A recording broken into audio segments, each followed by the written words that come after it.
What is up, everyone? It is Quinn here, back with another video, and today I'm going to be going through my top 12 running backs in Dynasty Fantasy Football. So these are probably going to be the players who are like the staples on your roster. These are going to be some of your more valuable players, really regardless of position. So just running through the top 12, and then I'm also going to be splitting them up into tiers, to kind of differentiate between the different levels here. If you guys enjoyed the video, do me a huge favor, hit that like button and subscribe to the channel. And then also in a day or two, I'll have the same style of video, but I'll be going through the top 12 wide receivers. And let's just get right into it. Number one, I actually am going to have Bijan Robinson. Don't think I said it at the top, but I am going to be including rookies in here. I believe we just have two rookies making the top 12. But number one, in tier one, it is going to be Bijan Robinson. And personally, I just don't really care that he hasn't even played a snap in the NFL. He's one of the best running back prospects we've seen as of late, and it looks like his draft capital is pretty much locked into the first round.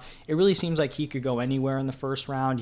Top 10 probably is pushing it, but mid, late first, I think these are all, decently reasonable outcomes here. He's a great runner. He can catch passes. He has that 3-down skill set, which is obviously going to give him that very strong fantasy ceiling. And even if he lands in like a semi-rough landing spot, if a team is drafting a running back in the first round, they're basically guaranteed to be feeding that player. So I think regardless of landing spot, even if it's on a bad offense, maybe Bijan doesn't have a ton of touchdown upside early on, he's still going to be force-fed the ball. He's going to be involved as a pass catcher, and that will still lead to very, very strong fantasy production. So Bijan is number one, and he's actually going to be the only running back I have in tier one. Now moving into tier two with my running back two, this is where I have Breece Hall, and I do think you could make a case for Breece Hall to be RB1. It's just that if he wasn't coming off of that ACL tear, I think the ACL kind of, knocks him decently firmly behind Bijan Robinson. But obviously, I'm still very in on Hall with him here as my running back two. As a rookie, he played in 7 games, and in those 7 games, he was the RB8 in PPR points per game. I mean, just being the starter for 7 games and finishing as the RB8 as a rookie, that would have been very, very solid production. But then you throw in the fact that the first 3-ish games, he was in a committee with Michael Carter. He didn't really break out until his 4th game. And then in the 7th game, he leaves with that ACL tear. So, he basically had 3 games as the starter, was in the committee, had the injury, and was still putting up RB1 production. If he played that full season, second half of the year, he really could have had a shot to be the RB1 overall. He may not be 100% heading into 2023, coming off of that ACL tear. Maybe he's limited the first quarter of the season, and then we get to see that, workhorse workload.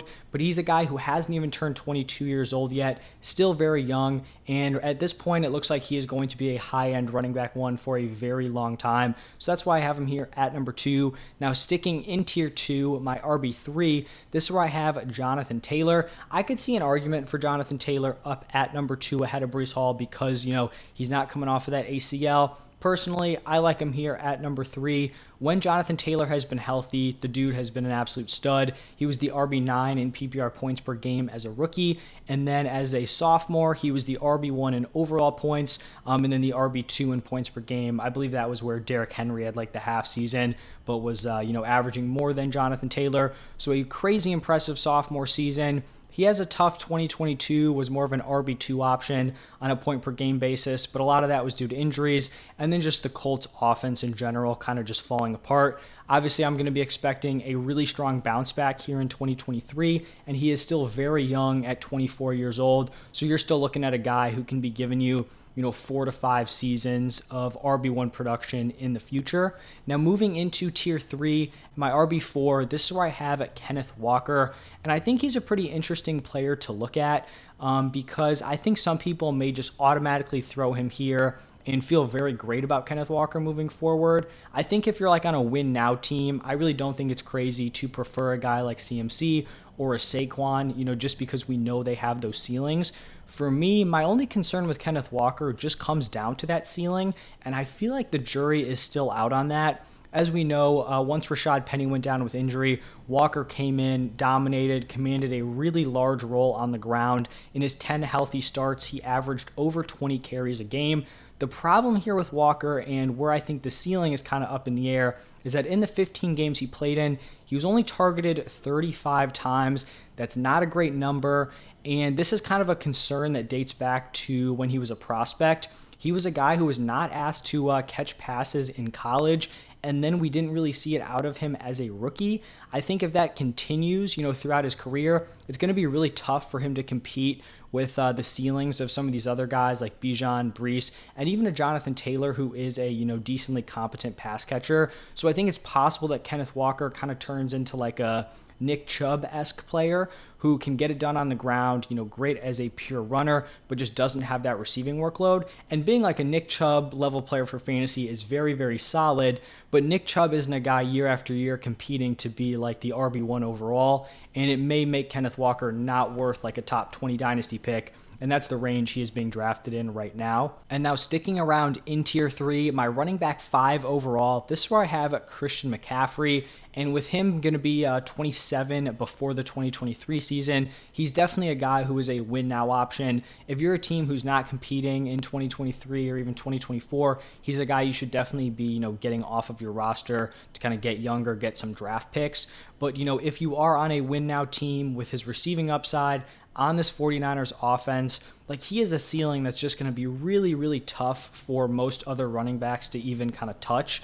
And if you're looking at McCaffrey and you have him on your roster, you can probably bank on squeezing like 2 high-end RB1 seasons out of him in 2023.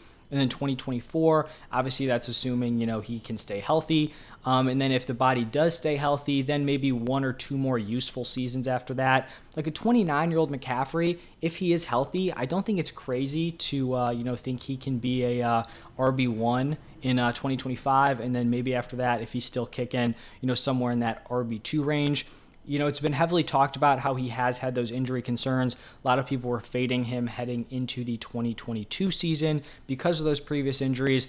If you guys have followed my channel, I've talked about this a ton. He had a ton of injuries, but they were all over the place. So none of those injuries really screamed that he was injury prone. Not saying it's impossible for him to get injured, because we know that kind of comes with the territory at the running back position, but that's why I have him here at number 5. And then behind him, a guy who's also kind of in the win now situation, number 6, Saquon Barkley, still in tier 3. Similar position to McCaffrey. Saquon's going to turn 27 at like the very end of the 2023 season. Another guy who's had those injury concerns, but went out and registered a very healthy 2022 season. He's a guy who should continue to produce like a high-end running back 1 over at least like the next 2 seasons. You're probably hoping for like 3 seasons. And once again, just like McCaffrey, a guy who has shown a ceiling that a lot of the players ranked below him in these rankings just haven't been able to touch, or just may not be able to touch in the future. Now we're going to be shifting into tier 4, and starting it off with my running back 7, I have Travis Etienne. I kind of think he's a similar story to Kenneth Walker in terms of like the upside concern and just like the peak ceiling, but it's really not something I would have been, expecting to have that problem with out of Etienne. Once we saw Etienne take over the Jaguars backfield, he saw a super impressive workload on the ground, but like Kenneth Walker, the overall receiving work is the concern here. Only averaged 2.6 targets per game over that 17-game season. And for Walker, like, it's understandable because he really wasn't used as a pass catcher in college. It's really weird for Travis Etienne because he was very involved as a pass catcher at Clemson, had the exact same quarterback, throwing in the ball. So it's a little strange that Etienne wasn't more involved as a pass catcher. He's still only 24 years old, so if he can bump up that receiving usage, the way this offense is trending up with Trevor Lawrence looking like he's going to be, potential top 5 quarterback moving forward. We have Calvin Ridley coming in. This is going to be a really strong offense. If he can bump up that receiving usage, Etienne could be a monster at the running back position for a while. Now, sticking in tier 4, this may be the hottest take of any of the players I have on here, but I'm feeling decent about it. At my RB8, this is where I'm going to have Jahmyr Gibbs, who is a 2023 running back prospect. I feel like a lot of people out there are going to think this is pretty high for Gibbs, but for me, when we're looking at his receiving ability, I think it gives him a lot of upside at the running back position. And I also feel like there's this idea for dynasty running backs where people have like a super short leash with them, and I think that's fair when running backs start to get older, but I feel like people are actually willing to give some of these younger running backs a lot of leeway. which I think is obviously going to help Jahmyr Gibbs here. It looks like he's locked into the second round. If I had to guess, I'm guessing he would be going in the second or the first half of that second round. I don't think it's impossible for him to be like a late first round pick. Obviously, that would be pretty massive for him, just in terms of draft capital. But I think that's probably unlikely. And I know that there are some concerns with him at 5'9", 199 pounds. He's not going to be your 3-down workhorse running back, carrying the ball 18 plus times a game and catching passes. Like, that's just not going to be his workload. But with that projected draft capital, he's basically guaranteed to be very involved as a pass catcher, right? That's his kind of calling card. That's why teams are going to be wanting to draft him. But the thing is, he is also a very strong runner. I mean, pretty much everywhere, like also between the tackles. It's just going to come down to whether the teams, want to be running this sub 200-pound back up the middle a million times, which they probably won't want to. But with the receiving workload, you give this guy like 10 to 12 carries per game. I'm feeling pretty solid about that in terms of his fantasy production. And I kind of referenced how the fantasy community and the dynasty community is pretty lenient when it comes to some of these younger running backs. Take a guy like DeAndre Swift, who for 3 years, the Lions have told us they just don't want to use this dude as a workhorse. Even after they brought in David Montgomery. On Keep Trade Cut, DeAndre Swift is still valued as the running back 17 after the Lions have shown us over and over again that they do not want him to be the guy. I've seen some other people kind of comparing Jahmyr Gibbs to a guy like James Cook, who had second-round draft capital, went to a good team, but just really wasn't able to get involved. Aside from being able to catch passes and being second-round picks, with Gibbs likely being a second-round pick, like, these guys are not comparable as prospects. Jahmyr Gibbs is significantly better pretty much everywhere. So I think if Jahmyr Gibbs comes in, he gets the workload that I think is, definitely possible for him. He could be a guy who moves up from this ranking moving forward. And even if he doesn't have a great workload, I still feel like people are going to like him enough for Dynasty where you'll be able to sell him, if you don't like what you saw after year one, and you may take a slight loss, but I don't think if he has a slightly rough year one or isn't crazy involved, like, I don't think people are just going to completely tank him because we've seen what happened with a guy like DeAndre Swift. People still love the receiving upside. They think he can put it all together. They think he can get the workload. So I don't think Gibbs is just going to totally tank even after one down season. Now, sticking around in Tier 4, my RB9, I have Josh Jacobs. If you're sitting here with a win-now team, like a top contender, you're probably going to be taking Josh Jacobs over Jahmyr Gibbs. So, I totally understand that. It definitely could come down to kind of team construction here. We have Josh Jacobs coming off of a massive season where he averaged 19.3 PPR points per game. Once again, he should be drafted as probably a top 10 running back this season, so we're expecting RB1 production out of him. And he's only 25 years old. Like, he's been in the NFL for a while, but he is still very, very young. So I don't think it's like unreasonable to say he could be in contention to give you 3 to 4 seasons as an RB1. Like, maybe that's a little generous because we kind of just saw this breakout. But if he continues to get fed the workload we saw last season, you got to feel good about Josh Jacobs moving forward. Now, this is going to be the final tier, Tier 5.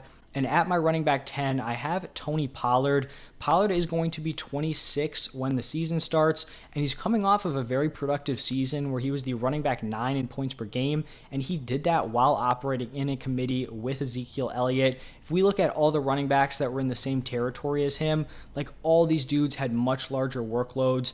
Pollard just had the smaller workload, but he just got it done. The production was fantastic, in his kind of smaller role. The tough part here for Tony Pollard is I feel like his fantasy value is just very connected to how the Cowboys view this running back room. Like, a lot of these other running backs, they're kind of locked into their spots, or, it's these younger guys, Bijan, Jahmyr Gibbs.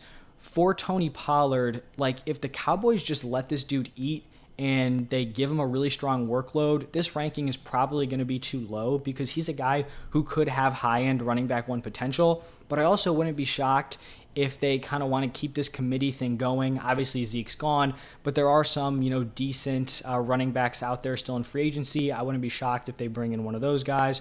or maybe they draft a running back in like the first 3 rounds. So I don't think he's totally safe, which is why we kind of got to take a middle ground ranking here. So if you think the Cowboys are going to let him eat, then you could probably bump him up. And then if you think, they're going to bring in some competition, then maybe you drop him down here. But if he can get that RB1 spot locked up, he could have some massive seasons moving forward. And then at running back 11, I have Austin Eckler. He is soon to be 28 years old, so he's a little under a year older than Christian McCaffrey, and then like a year and a half older than Saquon Barkley, just kind of comparing the ages of some of those like win now options. But I still think he has high-end RB1 upside for probably the next like 2-ish seasons. For Eckler, it would definitely be ideal for him to stay with the Chargers. That's where he's found a ton of success over the past 2 seasons, 2 high-end RB1 seasons out of Austin Eckler. And even though he is 28, like that's definitely tough at the running back position. Not a ton of security there because he's probably 1 injury away from, losing a ton of value. But he's not one of these running backs like a Derrick Henry who has a ton of tread on the tires. Like in Eckler's first 4 seasons, the highest number of carries he had in a season was 132. And then even these past 2 seasons where he's been like the workhorse, he's barely cracked 200 carries. And we know he always has that receiving upside to fall back on. So I think as a win now option, you like Eckler here. And then obviously you're going to hope he stays with the Chargers. Not that he wouldn't be able to find success somewhere else, but it's kind of like we've seen how they use him. We like the way they use him. So let's kind of just keep that rolling here for fantasy. And then sticking in tier 5, my running back 12. Honestly, like there could have been a few different guys that slotted in here. I ended up going with Javonte Williams, and I do recognize that he is a pretty tough guy to evaluate. Heading into the season, people love Javonte Williams as a dynasty asset. He was the running back 3 on Keep Trade Cut. He ends up tearing his ACL in week 4. And it seems like the kind of reports are not as optimistic about Javonte Williams' ACL tear compared to Breece Hall. For Breece Hall, it seems like he's pretty set to be ready to go week 1. Obviously, we still have a long way to go. But for Javonte, like we're getting reports that maybe he starts off on PUP. We just don't know if he is going to be ready to go in week 1. Which isn't a great look because we kind of just saw this thing happen with J.K. Dobbins last season where he actually tore it before the season and still wasn't ready to go, and then he suffered another knee injury throughout the season. So it's not ideal for Javonte, but he's still young. He hasn't even turned 23 years old yet, and if he can get healthy, get back to what he was, I do think he has a lot of upside here on this Broncos offense. So that is going to be my top 12 dynasty running backs. Let me know what you guys think. Did I miss someone? Did I leave someone off? Who should be higher? Who should be lower? Let me hear it down below in the comment section. But thank you all for stopping by. Hit that like button, subscribe to the channel, and I will see you all in the next one.